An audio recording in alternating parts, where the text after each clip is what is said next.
রামিসা ধর্ষণ ও হত্যা মামলায় যারা গ্রেফতার, তদন্ত এবং আদালতের বিচারিক কার্যক্রমে দায়িত্ব পালন করেছে তাদের মধ্যে এসআই নিরস্ত্র ওহিদুজ্জামান,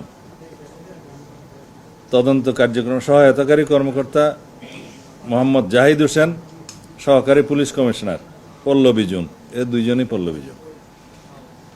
আভিযানিক দল যারা গ্রেফতার করেছে: মোহাম্মদ আশরাফুল ইসলাম, অতিরিক্ত police commissioner Mirpur DMP; Mohammad Emdadul Haque, police পরিদর্শক পল্লবী থানা ডিএমপি; এসআই রাশেদুল ইসলাম, পল্লবী থানা ডিএমপি; এএসআই মোহাম্মদ জেডাউর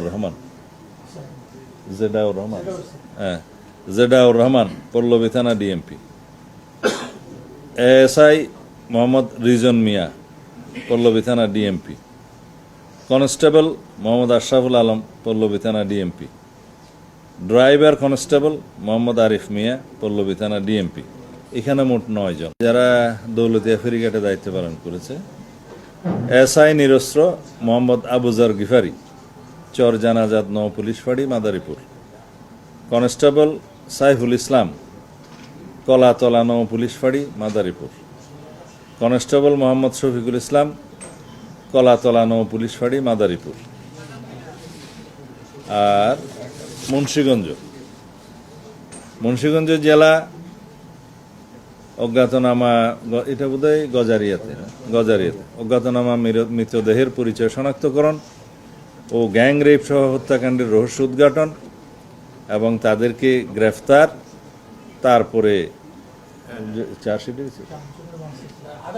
আদালতে উক্ত 4 জন আসামির স্বীকারোক্তিমূলক জবানবন্দি প্রদান ইত্যাদির জন্য যারা কর্তব্য পালন করছে, দায়িত্ব পালন করছে, তাদেরকে পুরস্কৃত করা হয়েছে। তাদের নাম বলছি: এসআই নিরস্ত্র রনি দেবনাথ, পিবিআই মুন্সিগঞ্জ জেলা; এসআই নিরস্ত্র রামপ্রসাদ ঘোষ; এসআই নিরস্ত্র জুবায়ের হোসেন। প্রত্যেককে আমরা সনদ দিয়েছি। তাদেরকে আর্থিক পুরস্কার দেয়া হয়েছে 20,000 টাকা করে। আমাদের পুরস্কার প্রদানের জন্য একটা তহবিল আছে, সেখান থেকে দেয়া হয়েছে। আর সার্টিফিকেট তো থাকলো। আইজি ব্যাচ পেয়েছে কয়েকজন? 3 জন। আইজি ব্যাচ পেয়েছে নৌ পুলিশের, এরা 3 জন।